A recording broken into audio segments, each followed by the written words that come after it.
Most people are drowning in their own emotions and they want to drag you down with them. That's not cynicism. That's observation. Walk into any room, any workplace, any family gathering, and you'll see it.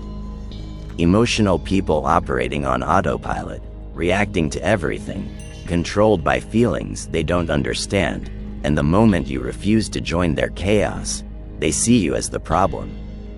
But here's what they'll never tell you in school, in therapy, or in those sanitized self-help books.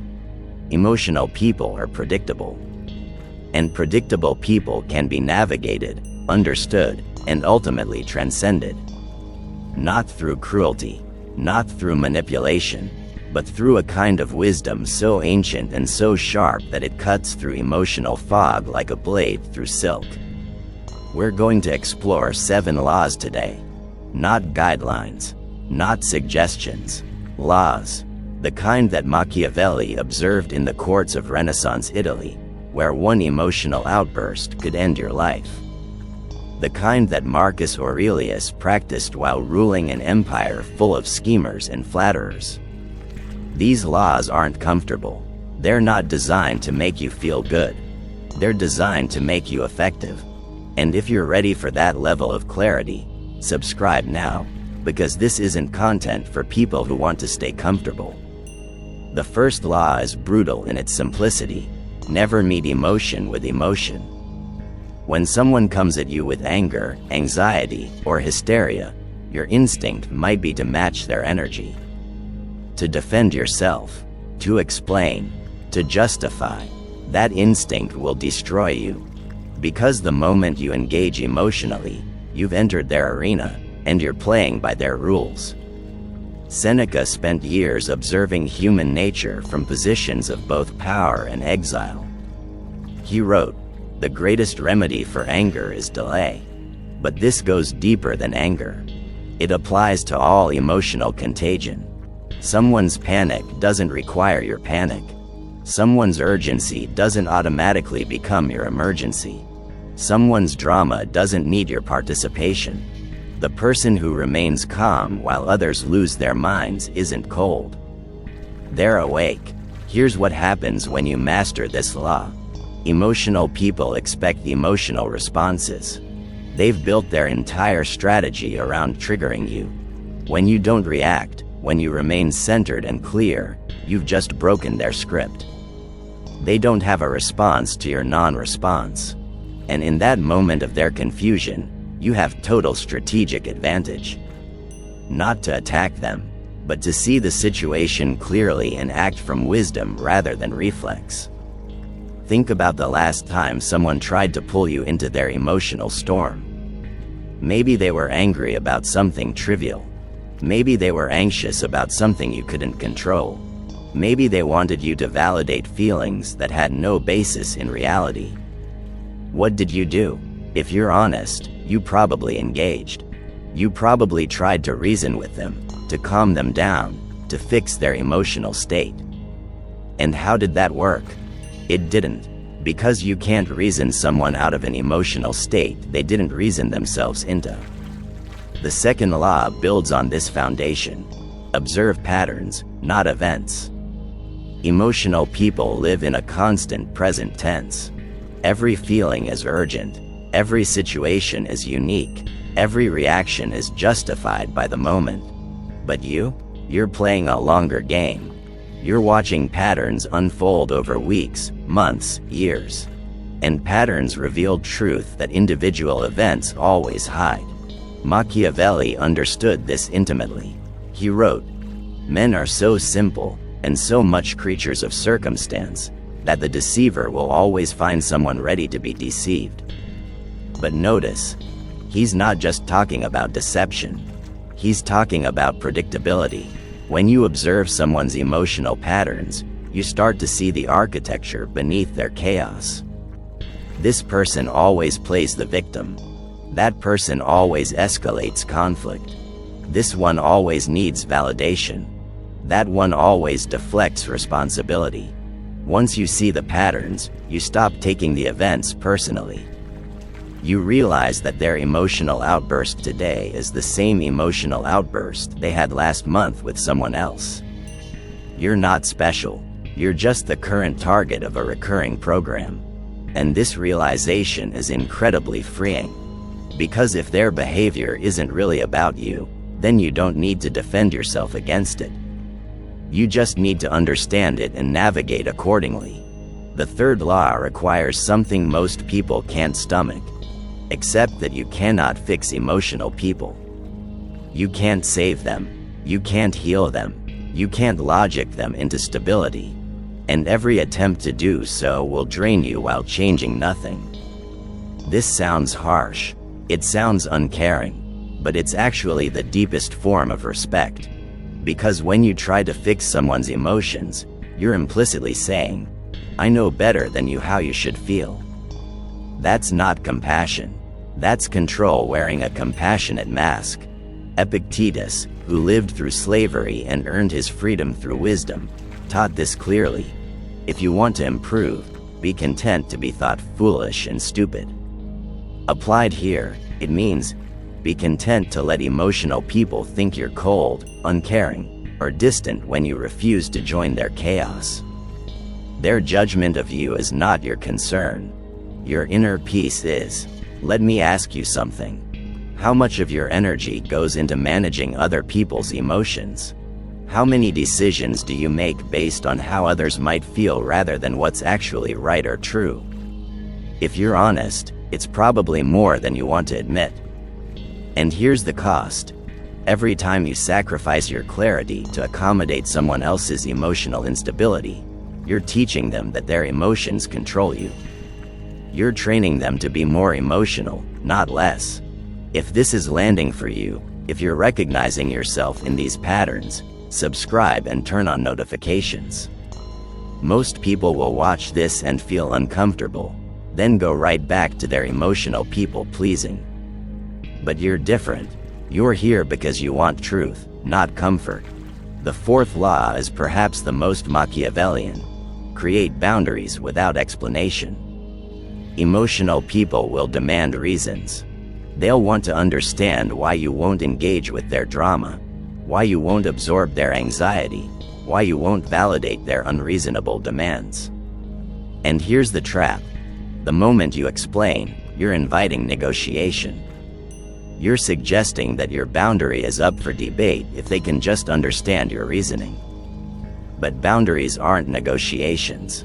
Marcus Aurelius wrote in his private journals, you have power over your mind, not outside events. Realize this, and you will find strength. Your boundary is an exercise of that power. It's not an invitation for discussion. It's a statement of reality. I'm not available for that conversation. I don't engage with drama. That's not something I'm willing to do. No justification, no defense, no explanation. The emotional person will push back. They always do. They'll call you selfish, cold, mean, unfair. They'll try guilt. They'll try anger. They'll try manipulation. And if you've explained your boundary, they'll attack your explanation. They'll prove it's flawed. They'll demonstrate why it doesn't apply in this specific case. But if you haven't explained, there's nothing to attack. Your boundary simply is. And eventually, they'll move on to someone else who's easier to manipulate. The fifth law operates on a deeper level. Understand that emotional people are often energy vampires whether they intend to be or not. This isn't about demonizing anyone. It's about recognizing a simple energetic reality. Emotional chaos is draining. Being around someone who's constantly in crisis, constantly reactive, constantly dramatic doesn't just annoy you. It depletes you at a cellular level. Jung explored this through his concept of psychological projection. Emotional people project their inner chaos onto the world around them, and then they try to recruit you into managing that chaos. They create crisis and then need you to help solve it. They generate drama and then need you to witness it. They experience turmoil and then need you to validate it. And each time you participate, You're giving them your life force while reinforcing their pattern. The Stoic response isn't to judge this or condemn it. It's simply to recognize it and protect yourself accordingly. You wouldn't stand in the rain and complain about getting wet. You'd use an umbrella or go inside. Same principle here. When you're around emotional vampires, you create energetic protection. You limit exposure. You maintain boundaries. Not because they're bad people, but because you only have so much energy, and you get to choose how you spend it. Practically, this means you stop being available for every emotional emergency. You stop answering every crisis call. You stop being the therapist, the savior, the emotional dumping ground. And yes, people will be upset about this. They'll accuse you of abandoning them. But here's the truth. You can't abandon someone you were never responsible for in the first place. Their emotional regulation is their job, not yours. The sixth law requires a kind of ruthless clarity. Recognize that most emotional reactions are manipulations, even unconscious ones. This is uncomfortable territory. We like to think that emotions are pure, authentic, honest expressions of inner truth. Sometimes they are, but often, especially in emotional people, they're strategies.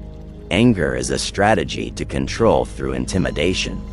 Tears are a strategy to control through guilt. Anxiety is a strategy to control through urgency. Helplessness is a strategy to control through obligation. Machiavelli observed this in political contexts, but it applies everywhere. People learn early what emotional displays get them what they want, and they repeat those displays throughout their lives, often without conscious awareness that they're doing it. The person who cries to avoid accountability learns somewhere that tears work. The person who rages to win arguments learns somewhere that anger works. The person who plays helpless to get others to solve their problems learns somewhere that helplessness works. Your job isn't to call this out or shame them for it. That would be counterproductive and cruel. Your job is simply to see it clearly and refuse to be manipulated by it. When someone cries, you can feel compassion without changing your boundary. When someone rages, you can stay calm without accepting their version of reality. When someone plays helpless, you can wish them well without solving their problem for them. Nietzsche wrote, "Whoever fights monsters should see to it that in the process he does not become a monster." This applies here.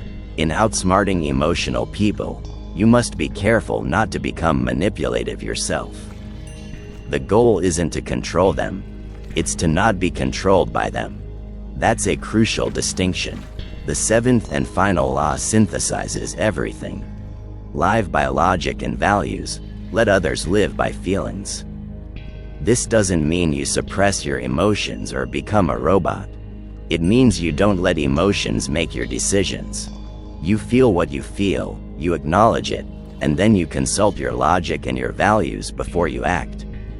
Emotional people do the opposite. They feel something, and they immediately act from that feeling. They're angry, so they lash out. They're anxious, so they demand reassurance. They're sad, so they withdraw. There's no gap between feeling and action. And this makes them incredibly easy to predict and incredibly difficult to respect. Marcus Aurelius faced this every day in the Roman court. People around him were constantly reacting, scheming, manipulating based on their emotional states. His defense was simple. You have power over your mind, not outside events. He made decisions based on Stoic principles, not emotional impulses. He ruled based on logic and virtue, not fear and desire. And because of this, he remained clear when everyone around him was clouded. Here's your practical framework. Next time an emotional person comes at you with drama, run this mental checklist. What emotion are they displaying? What do they want me to do? What would my values dictate regardless of their emotion? Then act from that third answer. Not to punish them, not to prove a point. simply to maintain your own integrity and clarity. Let's bring this full circle. These 7 laws aren't about becoming cold or heartless. They're about becoming unshakable. They're about developing the kind of psychological sovereignty that lets you interact with emotional people without being infected by their chaos. You can feel compassion without taking on their burden. You can offer support without sacrificing your boundaries. You can care about people without being controlled by their feelings. The ancient Stoics understood something that modern culture has forgotten. Emotions are data, not dictates. They provide information about your internal state, but they don't get to run your life. When you master this distinction, when you can observe your emotions without being controlled by them, you automatically become immune to other people's emotional manipulation. Because you're not even playing that game anymore. Think about what would change in your life if you implemented just one of these laws. If you stopped meeting emotion with emotion. If you started observing patterns instead of reacting to events. If you created boundaries without explanation. If you recognized energy vampires and protected yourself accordingly. If you saw emotional manipulation for what it is. If you lived by logic and values instead of feelings and impulses. Just one of these would transform your relationships, your work, your entire existence. But here's the challenge. Implementing these laws will make you unpopular with emotional people. They'll sense that you're no longer controllable, and they won't like it. They'll call you cold, rigid, uncaring. They'll accuse you of not supporting them or understanding them. And in those moments, you'll be tempted to abandon these principles and go back to emotional people-pleasing. Don't. Remember what Epictetus taught. It's not what happens to you, but how you react to it that matters. The emotional person's judgment of you is just another event. It's not a command. It's not the truth. It's just information about their internal state. Observe it, understand it, and continue living by your principles anyway. Machiavelli's hidden wisdom wasn't really hidden. It was just uncomfortable. He observed human nature as it actually is, not as we wish it were. And what he saw was that most people are governed by emotions, and the person who remains governed by reason has an enormous advantage. Not to exploit others, but to navigate reality clearly and act effectively. So here's your path forward. Study emotional people like a scientist studies a phenomenon. Without judgment, without expectation, just pure observation. Notice their patterns, see their strategies, understand their triggers, and then make a conscious choice. Will you participate in their emotional reality, or will you maintain your own clarity? Because you can't do both. You can't be emotionally enmeshed and psychologically sovereign at the same time. Subscribe if you want more of this level of depth and clarity. Share this with someone who's drowning in other people's emotions and needs a lifeline. And remember, the wisdom of the Stoics and Machiavelli isn't about becoming hard or cruel. It's about becoming clear and free. Free from emotional manipulation. Free from reactive patterns. Free to live according to your own values rather than other people's feelings. The work starts now, today, in your very next interaction with an emotional person. Will you engage emotionally, or will you observe wisely? Will you absorb their chaos, or will you maintain your center? The choice is yours. It's always yours. That's the final law, the one underneath all the others. You always have a choice about how you respond. Always. And no one can take that from you unless you give it away.